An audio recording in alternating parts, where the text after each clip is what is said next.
इधर नेहा की माँ नेहा के भाई आंसू को फोन लगाती है। उधर नेहा अपनी लुंगी को आधा ऊपर करके अपने बाल खोलती हुई और अंगड़ाई लेती हुई अपने कमरे से बाहर निकलती है और आकर अपनी माँ और पापा के बीच में बैठ जाती है। उन दोनों की तो जैसे हलक में जान आ गई हो, लेकिन अपनी बेटी को देखकर वह रह नहीं पाते और उसके सर पर हाथ फेरने लगते हैं। तभी नेहा उसकी तरफ डरावनी सी हंसी में कहती है, तुम दोनों का लाड़ प्यार हो गया हो तो अब मेरा काम करो, चलो। नेहा के पापा बोलते हैं कि हाँ बेटा बोलो, क्या करूं मैं। नेहा अपने पापा के कंधों पर हाथ मारते हुए बोलती है, अभी यार बुढ़ाऊ, सुबह से कहाँ था तू?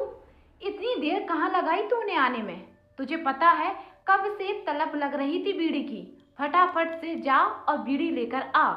नेहा के पापा हैरान होते हुए आंखें फैलाते हुए नेहा की तरफ देख रहे थे। इससे पहले वह मना करते, नेहा की माँ ने बात संभालते हुए कहा, बेटा ले आएंगे और कुछ चाहिए तो बता देना। नेहा अपने बाल घुमाते हुए और माँ के गालों को खींचती हुई, बुढ़िया समझदार हो गई हो, सुबह इसके बाद अच्छा है तो एक काम कर, फिर मेरे लिए एक देसी भी मंगा दे। नेहा के पापा यह सब सुन नहीं पाए और शर्म के मारे खुद ही वहां से उठकर चले गए और नेहा अपनी लुंगी झाड़ते हुए उठकर वहां से अपने कमरे में चली गई। नेहा की माँ अपना सर पकड़कर रोने लगी। तभी आंसू आया और अपनी माँ की हालत देखकर परेशान होता हुआ अपनी माँ के पास आकर बैठ गया और बोला, क्या हुआ मम्मी, आप इस तरह क्यों बैठी हो, रो क्यों रही हो? अब आपने फोन पर कुछ नहीं बताया, हुआ क्या है? पापा कहाँ हैं? मैंने देखा पापा की बाइक बाहर खड़ी है, पापा भी आ गए हैं क्या? नेहा की माँ ने आंसू को रोते रोते सारा कुछ सुनाया। यह सुनकर आंसू के तो होश उड़ गए और वह आंखें फैली हुई मुंह खोलकर जमीन पर बैठ गया। आंसू को पकड़कर जोर से हिलाया जैसे वह किसी ख्वाब से बाहर निकला हो। उसने होश में आते ही, मम्मी तो क्या पापा वह सब लेने गए हैं? नेहा की मम्मी रोती हुई बोली, हाँ बेटा, हमारे पास और कोई रास्ता भी नहीं था और अगर मना करते तो मेरी तरह तेरे पापा पर भी हाथ उठा सकती थी। आंसू ने कहा, रुको मैं देखता हूँ उसे, अभी मैं उससे बात करता हूँ। इस तरीके से कैसे कर सकती है? नेहा की माँ ने उसे पकड़ लिया और बैठा लिया और कहा, नहीं बेटा, उसके पास नहीं जाएगा, वह अभी होश में नहीं है, कभी भी कुछ भी कर सकती है। आंसू ने अपना दिमाग इधर उधर दौड़ाया और बोला, मम्मी कहीं हमारे यहाँ पर कोई भूत प्रेत का साया तो नहीं है? नेहा की माँ ऐसे बोली, हाँ सही कहा तूने, यह तो मैंने सोचा ही नहीं, ऐसा हो सकता है, वरना हमारी नेहा ऐसा कभी नहीं करेगी। एक काम कर, तू मेरे साथ चलो। नेहा की माँ पूजा वाले कमरे में जाकर गंगा जल लेकर नेहा के कमरे में चली। जैसे नेहा चीख कर बोल पड़ी, ए बुढ़िया, इसे दूर रख मुझसे, अगर तूने मेरे ऊपर डाला तो मैं तेरी बेटी को नहीं छोड़ूंगा। उसकी माँ ने नेहा की एक बात नहीं सुनी और गंगा जल की कुछ बूंदें नेहा के ऊपर डाल दी। इसके बाद का नजारा देखकर नेहा की मम्मी और आंसू के तो पैरों तले जमीन खिसक गई। नेहा के ऊपर गंगा जल डालने के बाद नेहा की माँ और आंसू के अंदर का जो मंजर था, उनकी आंखें उस पर भरोसा करने के लिए तैयार नहीं थी।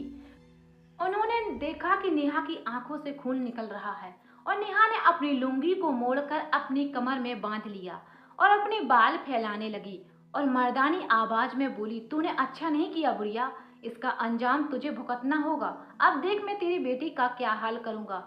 यह कहती ही नेहा ने अपनी लुंगी को हटाकर एक तरफ करना चाहा। उससे पहले नेहा की माँ आंसू को लेकर कमरे से बाहर निकल गई। नेहा अंदर से चीख कर आवाज लगाने लगी कि मैं नेहा को नहीं छोड़ूंगा, अब मैं इसके जिस्म की नुमाइश करूंगा, अब मुझे कोई रोक सकता है तो रोक के दिखाए। नेहा की इस मर्दानी आवाज से नेहा की माँ तो जैसे सदमे में चली गई। अपनी माँ को संभालते हुए आंसू उन्हें बाहर बैठक में लाया, उन्हें पानी पिलाया। पानी पीने के बाद नेहा की माँ आंसू के गले लगकर फूट फूट कर रोने लगी।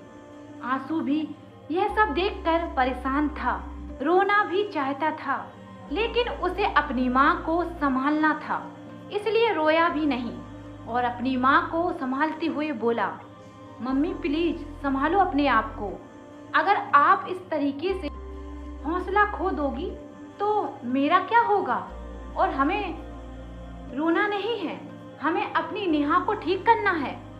और गंगा जल डालने के बाद मुझे पूरा यकीन हो गया है कि उन पर यकीन कोई साया ही है, वरना बीमारी में गंगा जल से कोई फर्क नहीं पड़ता। अब फटाफट से तैयार हो जाओ, हम भगत जी के पास चलते हैं। नेहा की माँ अपने आंसू पोंछते हुए और अपने बाल ठीक करते हुए बोली, हाँ बेटा, यही सही कहा तूने, हम भगत जी के पास चलते हैं, वही कोई रास्ता दिखाएंगे हमें। जैसे ही नेहा की माँ और आंसू भगत जी के पास जाने को तैयार हुए, नेहा मर्दानी आवाज में अंदर से चीख रही थी, दरवाजा खोल बुढ़िया, मुझे बाहर आना है, मुझे नुमाइश करनी है तेरी बेटी के जिस्म की। अगर तूने दरवाजा नहीं खोला तो यह तेरे लिए अच्छा नहीं होगा। मुझे मुर्गा खाना है और दारू भी पीनी है, दरवाजा खोल बुढ़िया। नेहा की माँ को कुछ नहीं सूझा और डर के बोल पड़ी, हाँ खोलती हूँ अभी, लेकिन अभी तुम्हारा मुर्गा और दारू नहीं आई है, उसे आने दो, मैं कमरे में ही तुम्हारे लिए लाती हूँ, तुम तब तक आराम करो। यह सब देखने के बाद आंसू बोला, मम्मी हम दोनों को बाहर नहीं जा सकते, किसी को तो घर पर रुकना पड़ेगा। आप एक काम करिए, यहाँ रुको और दरवाजा भूल कर भी मत खोलना, मैं जाकर भगत जी को बुलाता हूँ, मेरे पास उनका नंबर भी नहीं है, वरना मैं फोन कर देता। नेहा की माँ ने कहा, ठीक है बेटा, आराम से जाना और भगत जी को लेकर ही आना। यह कहने के बाद आंसू चला गया और थोड़ी देर के बाद नेहा की भी आवाज आनी बंद हो गई। इतने में ही नेहा के पापा ना चाहते हुए अपने घर में मुर्गा दारू लेकर आ गए। अभी नेहा अपने कमरे में आवाज लगाती, मम्मी मम्मी दरवाजा खोलिए प्लीज। यह सुनने के बाद नेहा की माँ और पापा की आंखें खुशी से चमक उठी।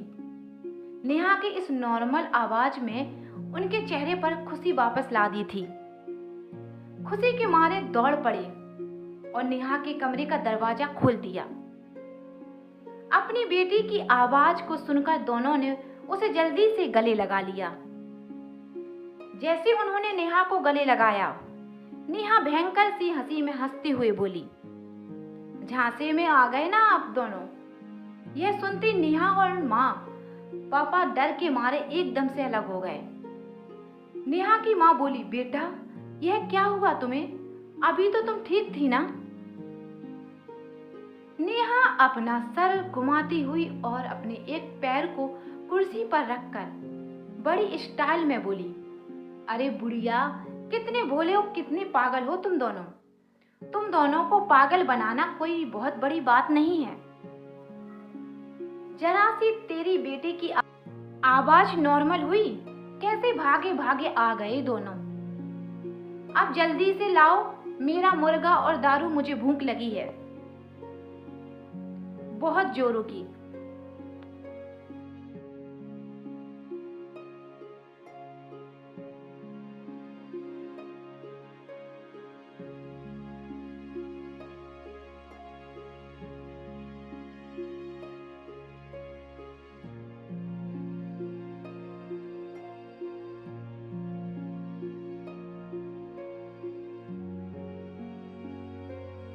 चिकन और दारू देख नेहा की आंखें चमक उठी। उसने लपक कर चिकन और दारू का थैला छीन लिया और आंगन में ही जमीन पर बैठकर एक पैर मोड़कर एक पैर फैलाकर अपनी लुंगी को घुटनों के ऊपर करके चिकन दारू पर टूट पड़ी। नेहा जानवरों की तरह खा रही थी, जिसे देखकर उसके माँ बाप मुंह छुपाकर रो रहे थे। वह अपनी बेटी को इस हालत में देखकर बहुत दुखी थे। नेहा ने खाते वक्त आधा खाना जमीन पर फैलाया था, अपने दोनों हाथ जमीन में खाने में सने लिए थे और अपना मुंह बिगाड़ कर रखा था। खाने से खाने के बाद नेहा इस गंदगी में अपने दोनों पैर फैलाकर अंगड़ाई लेने लगी और अपने पापा से बोली, वाओ बुढ़ऊ, कहाँ से लेकर आया, मजा आ गया। आपसे मुझे रोज दारू और मुर्गा चाहिए ही चाहिए। और अपनी उंगली से अपने दांतों को साफ करने लगी। उस वक्त हाल में देखकर नेहा की माँ जैसे डर गई हो। तभी नेहा बोली, अरे बुड्ढे, जरा बीड़ी तो दे, बीड़ी की तलब लगी है रे। जल्दी से नेहा के पापा ने अपनी जेब से बीड़ी निकाल दी, जिसे देखकर नेहा चिल्लाकर बोली, अरे वाह ससुर की नाती, इसे जलाकर क्या तेरा बाप देगा? फटाफट जला।